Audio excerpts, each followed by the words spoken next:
You know, I said a long time ago I'd never review this game.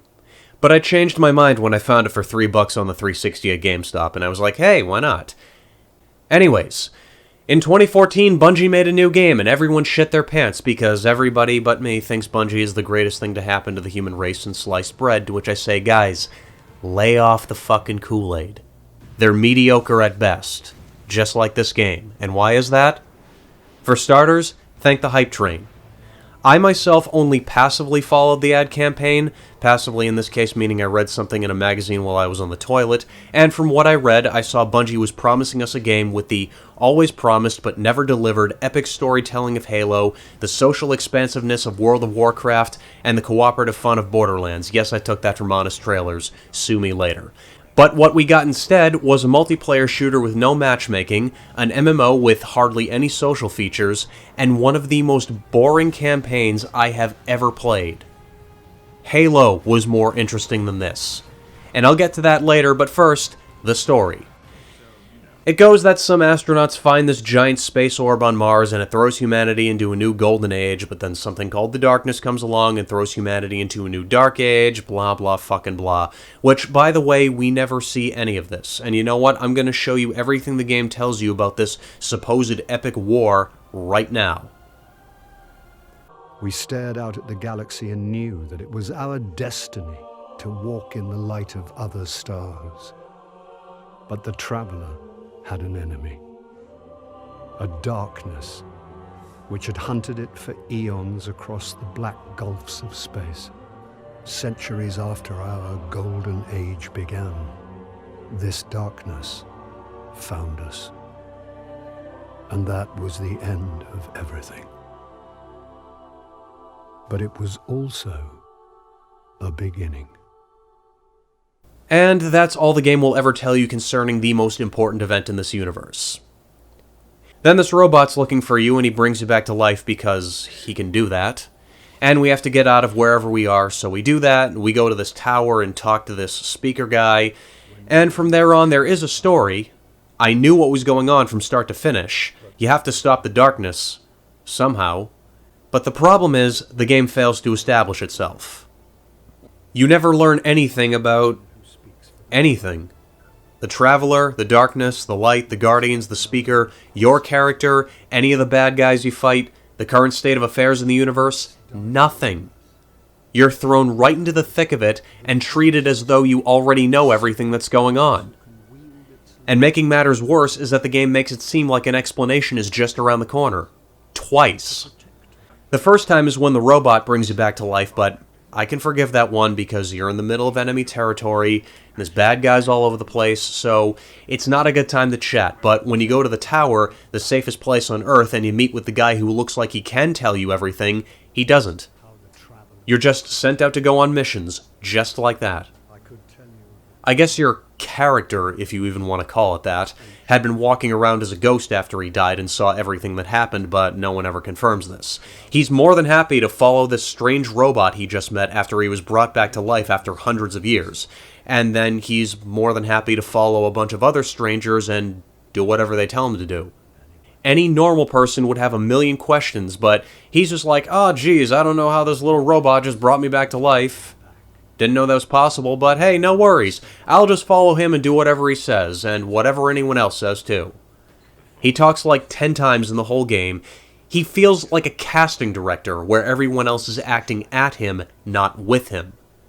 Except there is no everyone else. There's no coherent set of characters. Good guys, bad guys, supporting cast, nothing.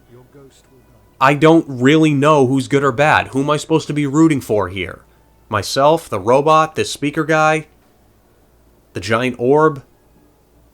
There's even this one cutscene about 3/4 of the way through the game where this one NPC says, "Why have you been watching us?" I don't even have time to explain why I don't have time to explain. I don't even have time to explain why I don't have time to explain. I don't even have time to explain why I don't have time to explain. well, gee, I don't have time to explain anything, but I got plenty of time to walk around for the next 3 minutes, spouting off cryptic gibberish, taking frequent dramatic pauses in between each line, all of which I could use to give you at least a bullet points version of an idea as to what the fuck is going on, but Bobby told me to milk as much money out of the future DLC as possible, so Oops, just told you why I don't have time to explain. Be sure to buy the DLC. Thanks, bye. It's either that or Bungie didn't have a fucking clue as to what they were doing when they made Destiny, despite having worked on it for 5 years. Or both. Yeah, probably a bit of both. But hey kids, don't worry. All hope isn't lost, because there is a way to find out what's going on. All you gotta do is find these cards. Grimoire cards, I think. Yeah, you find them throughout the game. You know, you revive dead ghosts, or you kill a bunch of bad guys. Then you quit the game. You go to your computer, go on to Bungie.net, and read all this backstory. And that's how you find out what's going on. Hey Bungie, I got a tip for you. No one is gonna do that. And even when I'm playing the story missions, I never feel involved. All you do is go to some random guy in the hub, get your mission, then you're off. Rinse and repeat. There's no cutscene, just some text and a little voiceover, and that's what's supposed to establish character development or story progression. You know, doing the things that a story is supposed to do. Only it doesn't. It all feels so detached and hollow and lifeless. The level of interactivity and involvement here is nothing beyond the likes of RuneScape. Hell, I'd say even RuneScape gives Destiny a run for its money. I'm more invested in that game when I'm playing it than I am here. You know, if it seems like I'm ripping more on the story than needs be, I'm not. This is the first game in a brand new IP, probably the player's first time playing, and your character's been dead for hundreds of years. You need to establish yourself here, and you couldn't have a more perfect timing or setup for it, but the game's just like, nah, fuck it, throw it all away. And I know a lot of people are probably going to say, oh, but Contra! You can't play Destiny for the story! It's a dungeon-crawling, loot-based multiplayer game! There's no story here, you silly goose! Really? Well, if that's the case, then why does the first hour of Destiny try so hard to make it seem like there's a big story here? I'll leave that for you to figure out, but moving on, the rest of the game isn't any better. When you start, you can customize your character's face, pick their race and gender, like it really fucking matters, which it doesn't. It has no effect on the game at all, and you can pick from one of 3 classes. Then, after the intro level and you talk to the speaker guy, now you're getting sent on missions, and here's where the gameplay problems kick in. First one, every goddamn level is the exact fucking same. You go to a place, walk down a linear path, fight some bad guys along the way, have your robot download something, and fight off some more bad guys while he downloads it. That is literally every level in this game, except for 4 of them, 2 of which are cock teases for DLC. The third one is the final level where you fight the same boss 3 times in a row, and then everything's all hunky-dory. Game's over. Congratulations. And even with these levels, you still run through the same linear path and kill something. It's just like all the other levels, except without the part of fight off bad guys while your robot downloads something. Now, this wouldn't be so bad if the combat was good, but it's not. You get your primary weapon, which can either be a pulse, scout, or auto rifle, which, by the way, a pulse rifle fires a 3-round burst, and a scout rifle is semi-auto. You got your secondary weapon, which can be a sniper or fusion rifle, or a shotgun, and you have your heavy weapon, which can be a machine gun or rocket launcher. Gunplay has no impact. It's just there. None of the weapons give off any kind of interesting or compelling feedback when they're fired, and every weapon of its class feels the exact same. I didn't find any difference in the auto rifle that I got at level 1 versus the rifle I got at level 20, aside of the obvious damage increase, which was countered by the increasing levels of the enemies. Having to constantly get rid of my old gear every time I got new and better stuff was more of an annoyance. The real problem with the combat are the enemies you fight. The Fallen, Hive, Cabal, Taken, Vex, they're all humanoids and floating drones. And yes, I know there's larger versions of them. No, they don't count. There's not a single bit of variety amongst them unless you count the way they look, which, by the way, the Fallen and Hive look very similar. So we've got 2 whole enemy types set against the backdrop of 5 supposedly different species, and you can also forget about them using any variety in their tactics. They either run at you like an idiot, stand there mindlessly shooting at you, or play the shooting ducks at a carnival game where they pop in and out of cover. The AI in this game is a fucking joke. And remember what I said about the gunplay earlier? Well, the same applies to the enemies. They don't react in any interesting way when they get shot, and they certainly don't take any initiative to help themselves aside of what they were doing before you shot them. I didn't have to use anything beyond the auto and fusion rifle combo for about 3/4 of the game. After that, I sometimes threw a machine gun into the mix. And the shotgun on occasion, but that was before I got the fusion rifle. There wasn't any reason for me to use any other weapon, and I didn't have to use fancy strategies or tactics either. Virtually all of the combat in this game takes place at medium to short range. Now couple that with the very basic AI and environments that are about as static as they get. What I find even more puzzling is that in the first level, the Fallen try all kinds of fancy shit. They're crawling up walls, laying out laser trip mines, and they don't do anything like that beyond the first level. Oh, and remember those 3 classes I mentioned earlier? Don't let it fool you.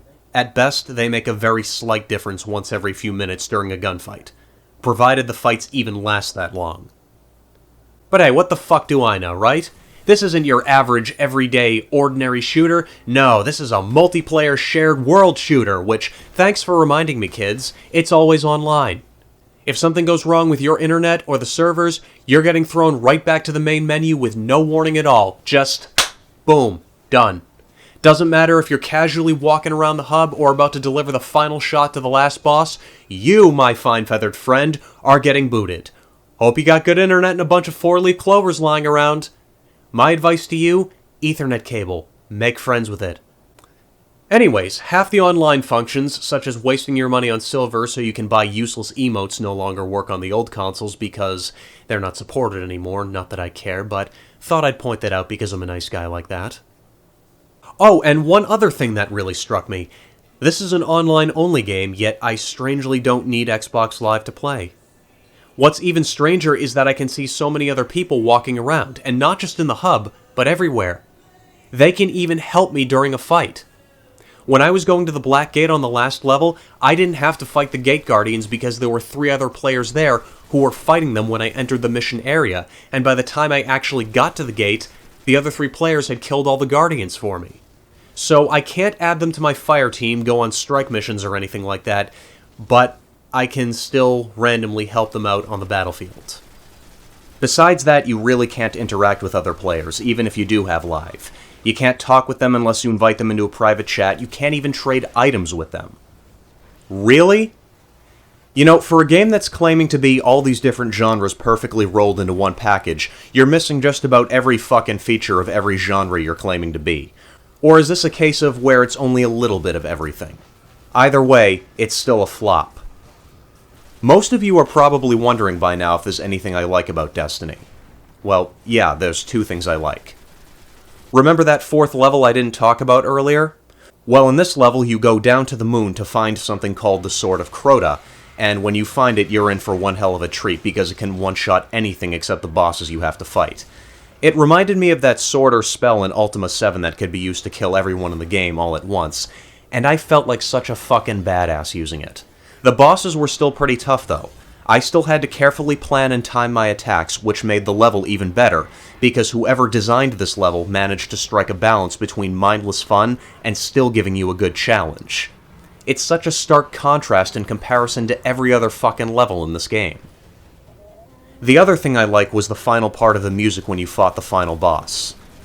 I can't remember the last time when a piece of music got me pumped to play a game, and this piece of music gets double the points because the final boss battle was a forgettable piece of shit, so props to whoever composed this.